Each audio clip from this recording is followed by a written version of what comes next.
அன்பிலார் எல்லாம் தமக்குரியர் அன்புடையார் என்பும் உரியர் பிறர்க்கு தெய்வத்தான் ஆகாதெனினும் முயற்சி தன்மை வருத்த கூலி தரும்.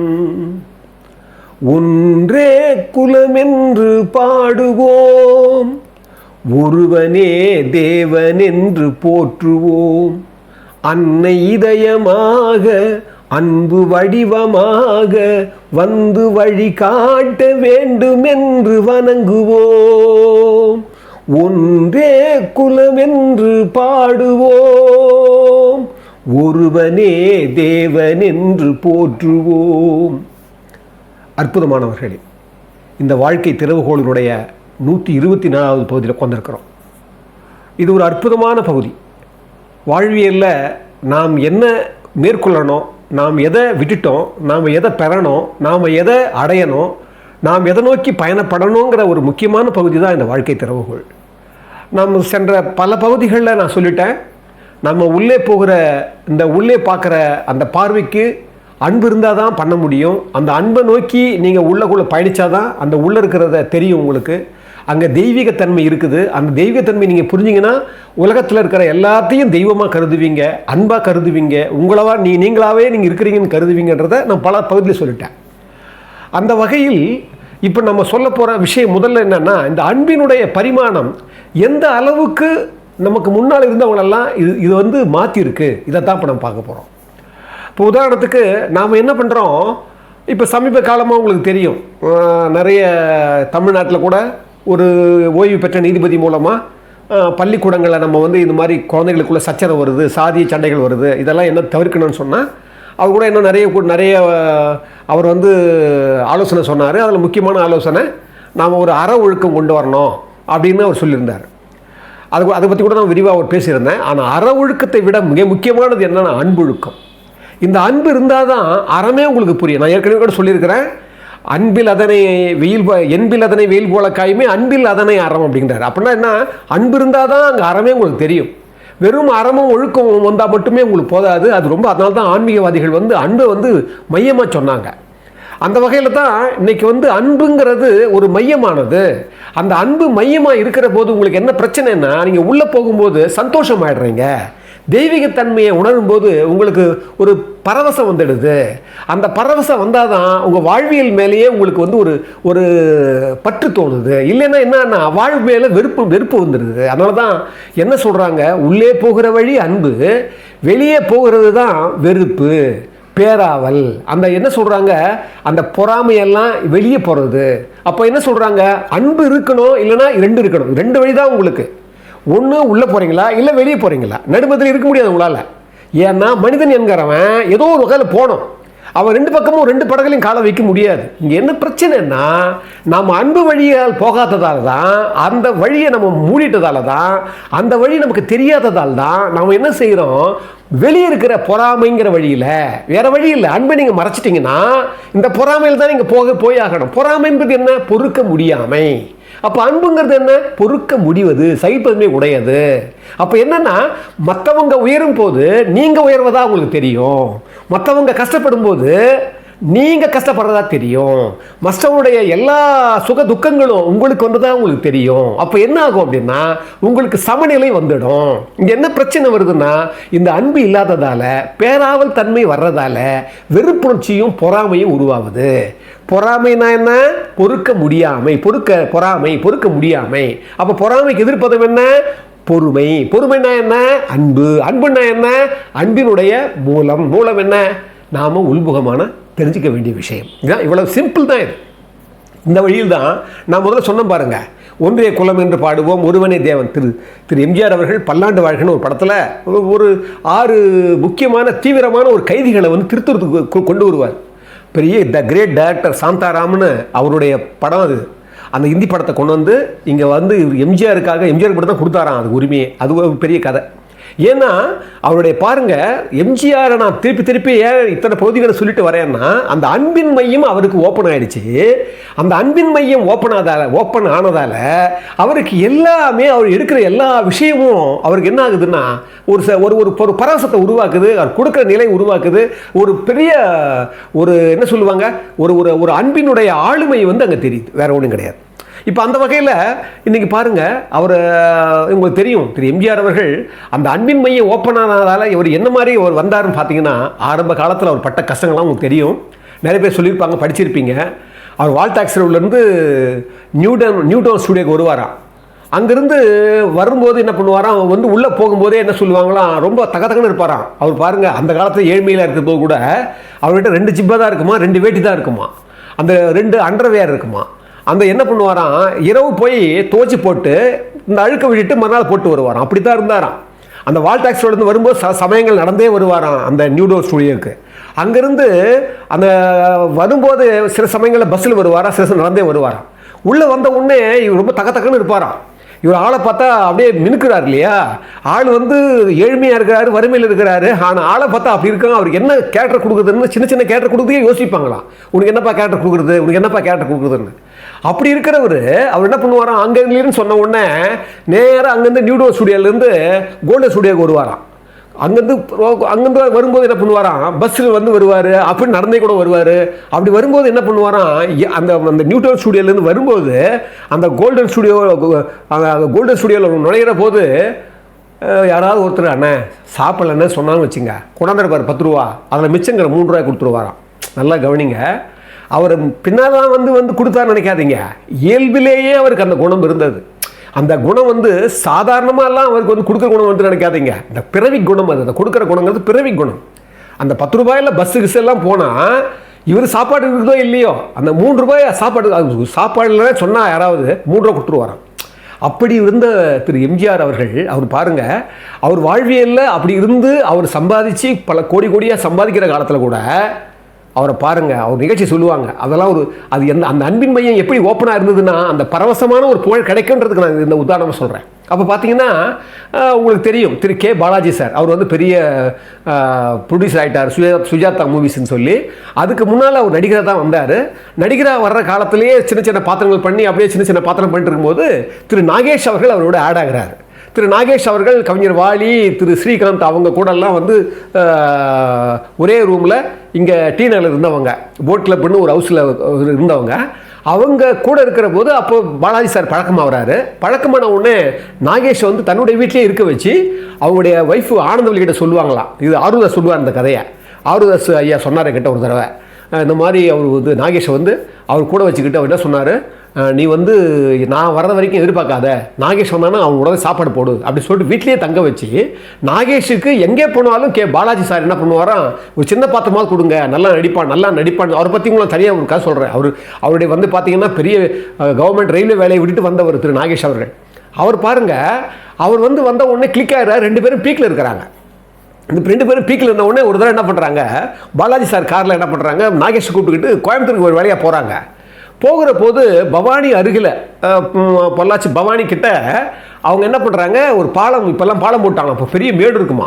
அந்த மேடு ஏறும்போது இவருக்கு வந்து கார் நின்று போச்சான். நின்று போனால் ரேடியேட்டருக்கு தண்ணி வேணுமா. தண்ணி வேணும்னு பார்க்குறாங்களாம், சுற்றி பார்க்குறாங்களாம். பார்த்தா மேடில் ஒரு குடிசை இருந்ததா. உடனே பாலாஜி சொன்னாராம், நாகேஷ் இப்போ அங்கே போய் தண்ணி வேணான்னு சொல்லும்போது இவர் நேராக போயிருக்கிறார். நாகேஷ் போனால் ஒரு 85 வயசு ஒரு வயதான ஒரு அம்மா இருந்திருக்கிறாங்க. அம்மா எங்களுக்கு ஒரு தண்ணி வேணுமா, அது மாதிரி கார் நின்று போச்சுன்னு கேட்டிருக்காரு.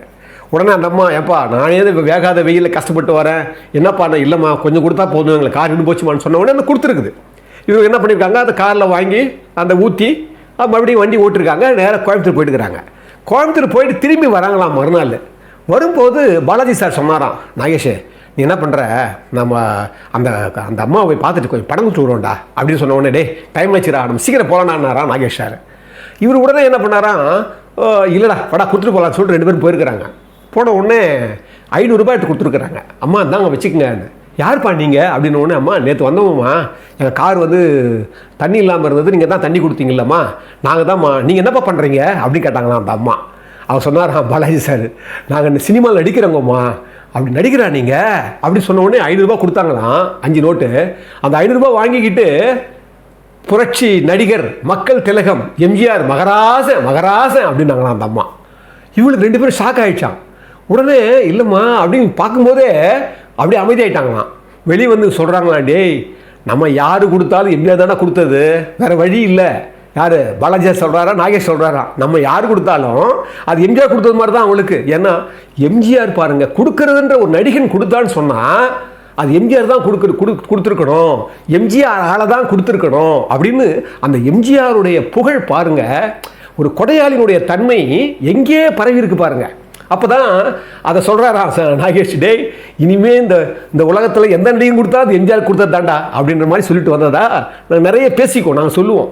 இது வந்து நான் நிறைய கேட்டிருக்கிறதால யார் சொன்னாங்கன்னு தெரியல, இது இந்த செய்தி நான் கேட்டிருக்கேன். அப்போ என்னென்ன பாருங்கள், ஒரு கொடுக்கிற தன்மைங்கிறது எவ்வளவு தூரம் அந்த அன்பினுடைய மையம் திறந்திருந்தால் உலகமெல்லாம் மிச்சமாக இருக்கும். யோசிச்சு பாருங்களேன். நம்ம வந்து புத்தர் சொல்லுவார் ஒரு இடத்துல, அதாவது நறுமணத்தின் வாசனை கூட ஒரு காற்று அடிக்கிற பக்கம் தாண்டா போவோம். ஆனால் நற்செயல்களுடைய வாசம், ஒரு கொடைத்தன்மையுடைய வாசம், ஒரு கருணையினுடைய வாசம் எங்கே தெரியுமா போவோம்? ஒரு காற்றினுடைய எதிர்பக்கமெல்லாம் போவோம் அப்படின்வார். என்ன அற்புதமான வாக்கியம் பாருங்க. அது எம்ஜிஆருக்கு மட்டும்தான் நிகழ்ந்தது. இப்போ சமீபத்தில் ஒரு 2 நாளைக்கு முன்னால் என்னுடைய கோஆர்டினேட்டர் ஜீவான்னு நண்பர் அவர் எனக்கு ஒரு வாட்ஸ்அப்பில் ஒரு பதிவு அமைச்சிருந்தார் எம்ஜிஆரை பற்றி. அப்படி மிரண்டு போயிட்டேன் நான். அதில் ஒரு வாட்ஸ்அப் பதிவு வருது. அதை சொல்கிறாரு, என் பெயர் மயில் வாகனன் ஒருத்தர் எழுதியிருக்கிறாரு, அதை எனக்கு அனுப்புகிறார். நெல்லை மணின்றவர் அனுப்பிச்சிருக்காருன்னு சொல்லி அதில் வந்தது. என்ன பாருங்கள் அந்த பதிவு. நான் இந்த பதிவை நான் உங்ககிட்ட ஷேர் பண்ணுறது சந்தோஷமாக ஷேர் பண்ணுறேன். அவர் சொல்கிறாரு, என் பெயர் மயில் வாகனன், நான் வந்து தெற்கு ரயில்வேயில் டிடிஆராக இருந்தேன் பல காலங்களுக்கு முன்னால், பல ஆண்டுகளுக்கு முன்னால். அப்போ வைகை எக்ஸ்பிரஸ், அதாவது சென்னை டு மதுரை வைகை எக்ஸ்பிரஸ் மதுரையிலிருந்து சென்னை வருது. வந்துக்கிட்டு இருக்கிற போது அதுக்கு முன்னாலேயே நான் வந்து என்னுடைய ஓய்வு நேரங்களில் சக ஊழியர்கள்கிட்ட சக அலுவலர்கிட்ட நான் பேசும்போதெல்லாம் ஒரு அரசியலை பற்றி சினிமா பற்றிலாம் பேசுவேன். என்னவே தெரியல, இது எம்ஜிஆரை பிடிக்காது, ரொம்ப விருப்பமாக இருப்பேன் நான். எல்லாம் கேட்பாங்க, ஏன் எம்ஜிஆரை வெறுக்கிறீங்கன்னு. அவர் என்னப்பா அவர் வயதான பாட்டிங்களையும் ஏழைகளையும் காப்பாற்றுறேன் அது பண்ணுறேன்னு சொல்லி நடிக்கிறாரு, போலித்தனமாக இருக்கிறாரு, நான் கிண்டல் பண்ணுவேன். பாருங்கள், ஒரு தடவை நாங்கள் வரும்போது ஒரு கோச்சில் நான் டிக்கெட்டு பரிசோதனை பண்ணிட்டு வரேன். திடீர்னு ஒரு கூட்டம், ஒரு கலவரம் நடக்கிற மாதிரி ஒரு கூட்டம் நடக்குது, கூச்சல் அதிகமாக இருக்குது. என்னன்னு அருகில் போகிறேன், போனால் ஒரு 15-20 பேர் சூழ்ந்துருக்குறாங்க. சூழ்ந்து ஒரு ஒரு ஒரு ஒரு ஒரு ஒரு நபரை வந்து சூழ்ந்துக்கிட்டு திட்டுறாங்க. நான் போய் கேட்டேன், என்ன கேட்டேன். அப்போ சொல்கிறாங்க, அவங்க அந்த கூட்டம் சொல்லுது, பாருங்கள் அவருக்கு தொழுநோயுடைய அறிகுறி இருக்குது, அவர் எங்களை கூட வர்றதுக்கு அனுமதிக்காதீங்க, அவர் டிக்கெட் வாங்கியிருக்காரு, முதல்ல கேளுங்க அப்படின்னு சொன்ன உடனே இவர் என்ன பண்ணாரான், ஷாக் ஆகி அவர்கிட்ட போய், அப்பா டிக்கெட் வாங்கிருக்கியா, டிக்கெட் காட்டு முதல்ல அப்படின்னு சொன்ன உடனே டிக்கெட் காட்டினாரு. டிக்கெட் பார்த்தா டிக்கெட் வாங்கியிருக்கிறாரு. அப்புறம் வேறு என்னப்பா அப்படின்னு பார்த்தா, ஐயா அப்போ தான் சொன்னார், நான் வந்து மதுரையில் கொஞ்சம் காலத்துக்கு முன்னால் எம்ஜிஆர் அவர்கள் வந்தார், அப்போ நான் அந்த கூட்டத்தில் புண்டி அடிச்சுட்டு போனேன், பார்க்க முடியல, ஆனால் என்ன அவர் பார்த்துட்டாரு, பார்த்து என்னை அருகில் வந்தார். அருகில் வந்து இந்த ஒரு வெள்ளை அட்டை இருந்ததான் கையில், திக்கான வெள்ளை அட்டை. அந்த வெள்ளை அட்டையை அதில் எழுதியிருக்கிறார் திரு எம்ஜிஆர் அவர்கள், இதில் எழுதி கொடுத்துட்டு போயிருக்காரு பாருங்கன்னு சொல்லிட்டு அவர் சொல்கிறாராம். அந்த நபர், அந்த தொழு அறிகுறிக்கு இருக்கிற நபர், இவர் வந்து என்கிட்ட கொடுத்துட்டு 5000 ரூபாய் பணத்தை கொடுத்துட்டு நீ சென்னைக்கு வான்னு அனுப்பிச்சிட்டு வந்து எனக்கு சொல்லிட்டு வந்தார். அதை தான் நான் எடுத்துக்கிட்டு நாங்கள் இப்போ சென்னைக்கு போகிறோம் எம்ஜிஆரை பார்க்கறதுக்கு அப்படின்னு சொன்ன உடனே நம்பாமல் என்ன பண்ணாரா அந்த மயில் வாகனன் டிடிஆர் அந்த வெள்ளை அட்டையை வாங்கி பார்த்தாராம். வாங்கி பார்த்துட்டு அதை சொல்கிறாராம், இந்த நபர் வந்து எனக்கு மிகவும் வேண்டியவர், இவர் எப்போ வந்தாலும் இவரை உள்ளே அனுமதிக்கவும், இப்படிக்கு எம்ஜி ராமச்சந்திரன் தன்னோட சொந்த கைப்பட எழுதி கொடுத்த ஒரு அந்த வெள்ளை அட்டையை காமிச்சாராம். அப்படியே கண்கள் பணிச்சு போச்சான் மயில் வாகனனுக்கு. அப்படியே என்ன பண்ணாராம், அதை பார்த்த உடனே இது நாள் வரையிலும் எம்ஜிஆரை இப்படி பண்ணிட்டு இருந்தேனே சொல்லி என்ன பண்ணாராம், அப்படியே அவர் கூப்பிட்டு என்ன பண்ணாராம், அந்த நபரை தன்னுடைய இருக்கைக்கு பக்கத்திலேயே அவர் உட்கார வச்சு சென்னைக்கு வந்து அவர் எம்ஜிஆரோட பார்க்க அனுப்பிச்சிட்டு அவருடைய அந்த ட்ரீட்மெண்ட் வந்து வெற்றி பெறணும்னு வாழ்த்திட்டு அவர்கிட்ட கொடுத்துட்டு நேராக வீட்டுக்கு வரும்போது மறுநாள் வீட்டுக்கு வராராம். வரும்போதே திரு எம்ஜிஆர் அவருடைய மார்பளவு ஒரு படத்தை வாங்கினாராம். வாங்கிக்கின்னு கவரை போட்டுக்கின்னு உள்ளே போகிறாராம். உள்ளே போன உடனே மனைவி என்னங்க இதுன்னு கேட்ட உடனே இது வாத்தியார் அப்படி சொல்லி திறந்தாராம்.